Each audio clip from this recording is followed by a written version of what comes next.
Star hospital సుఖీభావ్కు తిరిగి స్వాగతం. Powered by AgriGold ఆయుర్ సుఖ మల్టీ స్పెషాలిటీ ఆయుర్వేదిక్ వైద్యాలయ. మోకాళ్ల నొప్పులు, నడుం నొప్పులతో పాటు ఇవాళ చాలా మంది మహిళలకు మడమ నొప్పులు కూడా ఒక ప్రధానమైన సమస్యగా మారిపోయాయి. తీవ్రమైన మడమ నొప్పుల మూలంగా కాలు కదపలేకపోతున్నారు. మహిళల్ని వేధించే మడమ నొప్పుల గురించి ఇప్పుడు తెలుసుకుందాం.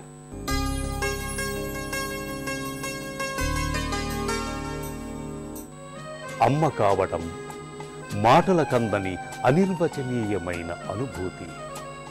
పండంటి బిడ్డ పొత్తిళ్లలో కదులుతుంటే ఆ అమ్మదనంలోని కమ్మదనాన్ని వర్ణించటానికి మాటలు చాలవు. వరప్రసాదం లాంటి మాతృత్వాన్ని పొందటానికి స్త్రీమూర్తి కాన్పు సమయంలో పునర్జన్మను తలపించే పురిటి నొప్పుల్ని సైతం భరిస్తుంది. అంతేకాదు, నవమాసాల పాటు రోజు రోజుకి ఎదిగే గర్భస్థ శిశువుకు అనుగుణంగా స్త్రీ శరీరంలో లిగమెంట్లు సాగుతాయి.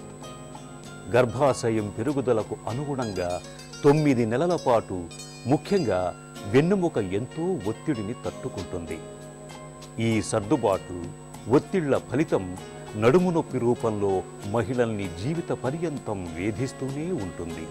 ఈ పరిణామానికి అధిక బరువు కూడా తోడైనప్పుడు నడుము నొప్పి నిత్య సమస్యగా మారుతోంది. బ్యాక్ పెయిన్ అనేది వెన్నుపూస ఇంజెక్షన్కి మాకు డెలివరీ అప్పుడు ఇచ్చారు, వెన్నుపూసకి సూది, దాని మూలంగా మాకు నొప్పి వస్తుంది కాదండి. స్పైనల్ ఇంజెక్షన్, స్పైనల్ ఎనస్థీషియా తోటి బ్యాక్ ఏక్ రాదు.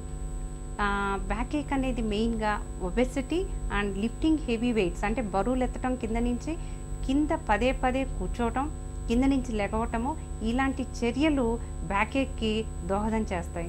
అవి వర్టిబ్రాని ముందుకి జరిగిపోవటం, అంటే లిస్థసిస్ అంటారు, డిస్క్ ప్రొలాప్స్ అంటారు. అంటే డిస్క్ అనే మెటీరియల్ ఒక సాఫ్ట్ మెటీరియల్ ఉంటుంది. ఆ సాఫ్ట్ మెటీరియల్ ఈ వర్టిబ్రా నుంచి పక్కకు జారి ఆ పక్క నుంచి వచ్చే నరాల మీద కంప్రెస్ చేసి రాడిక్యులోపతి అంటే సయాటికా